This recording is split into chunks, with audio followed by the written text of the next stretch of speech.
2025년 관세사 1차 42회 회계학 77번을 설명하겠습니다. 77번은 분권화와 성과평가에 관한 문제로 여기에서는 투자중심점의 성과평가 측정치인 투자중심점의 경제적 부가가치를 분석합니다.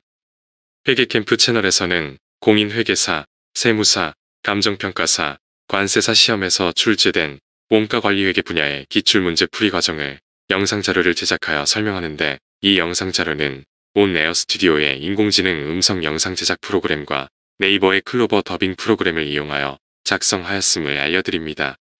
본 영상에서는 공인회계사, 세무사, 감정평가사, 관세사 1차 시험에서 출제된 원가관리회계 기출문제와 공인회계사, 세무사 2차 기출문제 풀이 과정을 문항별로 설명하고, 기출문제 설명자료를 연도별, 주제별로 재생 목록을 만들고, 주제별 기출문제 중에서 중요한 문제는 중요기출문제 재생 목록으로 정리하였습니다. 본 영상은 전반부에서 연도별 기출문제와 당해연도 기출문제를 목차별로 분석하고, 후반부에서 출제문항에 관련된 핵심 개념과 풀이 과정을 설명합니다. 따라서 출제문항에 관한 풀이 과정만 필요한 경우에는 전반부를 건너뛰고 후반부의 풀이 과정 설명을 참고할 것을 추천합니다. 동영상 하단의 더보기를 클릭하면 연도별 기출문제 재생 목록이 링크되어 있으니 활용하기 바랍니다. 2025년 관세사 42회 1차 시험 회계학 과목은 41번부터 80번까지 출제되었고, 원가관리회계 분야는 71번부터 80번까지 10문제가 출제되었습니다. 이 중에서 원가회계 분야에서는 5문제가 출제되었고, 나머지 5문제는 관리회계 분야에서 출제되었습니다.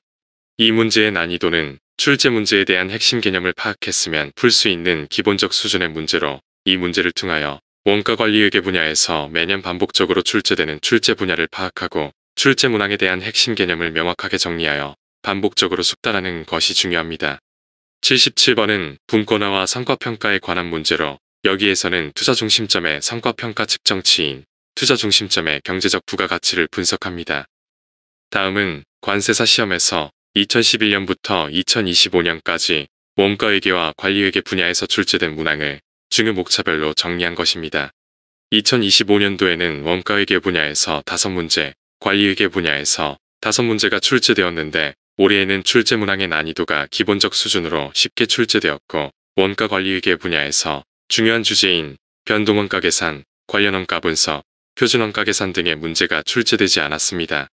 77번은 분권화와 성과평가에 관한 문제로 여기에서는 투자중심점의 성과평가 측정치인 투자중심점의 경제적 부가가치를 분석합니다. 주 관세는 투자중심점으로 운영되는 반도체 사업부에서 반도체에 관한 단일 제품을 생산 판매하는데, 반도체 사업부의 성과평가에 관련된 자료를 이용하여 경제적 부가가치를 분석합니다. 투자중심점은 투자액과 이익을 고려하여 성과를 평가하는데, 투자 수익률, 잔여이익 또는 경제적 부가가치에 의해 성과를 평가합니다.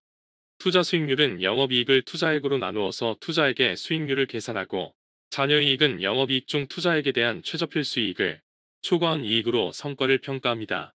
경제적 부가가치는 잔여이익과 유사하지만 여기에서는 세후이익에서 투하자본에 대한 사용대가를 초과한 이익으로 투자중심점의 성과를 평가합니다.